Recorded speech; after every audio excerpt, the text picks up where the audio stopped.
Monster High was a big part of my life growing up. From the dolls, to the movies, to the series. Now, as the series started to spin off, it started to kind of get more I didn't mind Generation 2, but it certainly wasn't any Generation 1. Gen 3, however, I refused to entertain the idea of at all. What do you mean they made Laguna Blue pink? Blue is literally in her name, for the love of scales, be so for real. Hi, my name is Maria Angela. In today's video, I'm taking 3 iconic Generation 1 Monster High characters and designing them as if I was told to make the next generation of Monster High. Starting off with Laguna Blue. I did like how they made her look more monstery and fishy in Generation 3, if nothing else, so I made sure to keep that with her fins and scales. And she's going back to being blue, because her name is Laguna Blue. Style-wise, I wanted her to look more athletic and sportsy, channeling her inner Rainbow Dash. I ended up settling on a form-fitting tank top, athletic shorts, and standard running shoes, along with her hair being pulled back because we are not getting our hair in our face while we demolish people in volleyball. Personality-wise, she's described as patient, kind, and considerate, but also no nonsense, which, yeah, that seems fitting. I did want her to be more competitive, hence her posing, but other than that, it's mostly just the visual that I was changing. For her color palette, obviously had to use blue, but I wanted to keep her iconic blonde hair as well. I definitely struggled picking colors at first, but settled on 2 shades of blue, yellow, pink, and this greenish teal that I thought added a nice contrast, but also called back to her original eyes being green.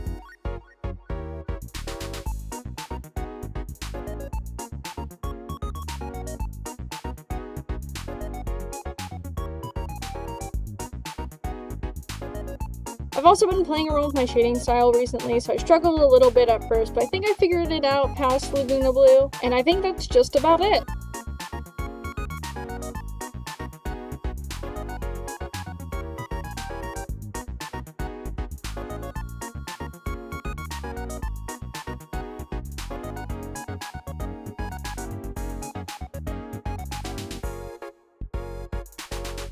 And that is Laguna Blue. She is captain of every sports team at Monster High, and she also loves her boyfriend so much that she lets him win because otherwise he would look like the saddest puppy you will ever see.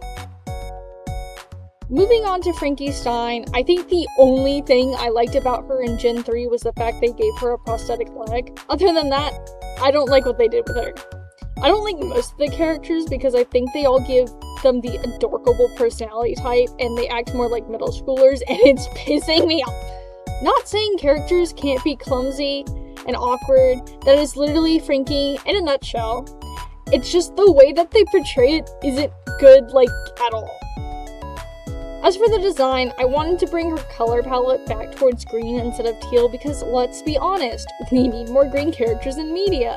But I also wanted to mix her style with more vintage old money clothes and teen-esque clothes because she is 15 days old and doesn't know how to dress.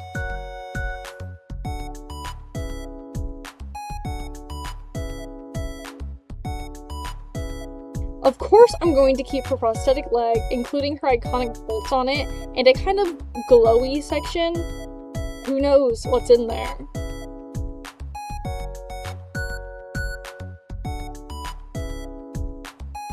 I also gave her contrasting teal body parts and different eye shapes to make her look more assembled from different people. Other than that, her heterochromia stayed mostly the same, just being blue and teal versus blue and green. And I think that's mainly it for her design-wise.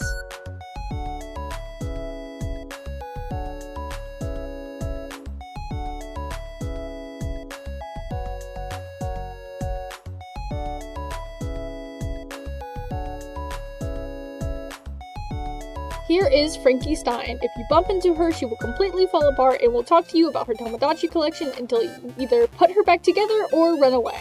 Last, but certainly not least, my queen, my diva, my baby girl, Twyla Boogeyman. It is an absolute crime that they so drastically changed her personality in Gen 3. And let me be clear, I have no problem with the fact that they made her autistic. I think it fits her character really well. I mean the fact that they took her from the apathetic but cares about her friends and just chills in the shadows to another adorable styled character, which is what they did with so many of the characters, and other companies are doing it too. Every character nowadays is the adorable, clumsy cute type, and it's kind of ticking me off. I digress. To start off, I wanted to give her a more Victorian aesthetic and make sure to keep that spider motif she kind of had in her original dress. I knew I had to give her ruffly bell-bottom pants, only the finest for my favorite girl. I also tried giving her spider legs like around her hips at the bottom of her corset, but I'm not really sure how well they came across.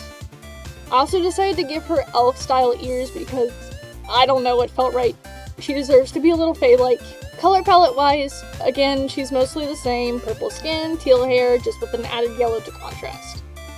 I will say her expression, I don't think I captured enough of the do no harm, take no crap, but unfortunately, I don't feel like fixing that.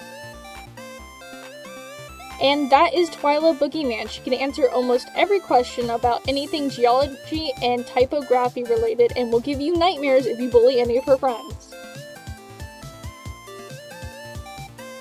Thank you all so much for watching my Monster High redesign video. If you stayed this long, you can tolerate my annoying ranting. Thank you.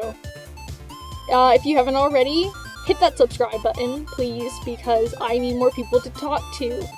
You should follow me on Twitch and come harass me at my streams.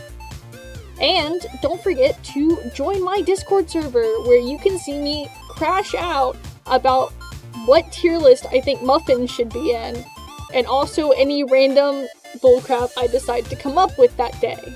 I have been Mare Angelum, and I will see you all very soon.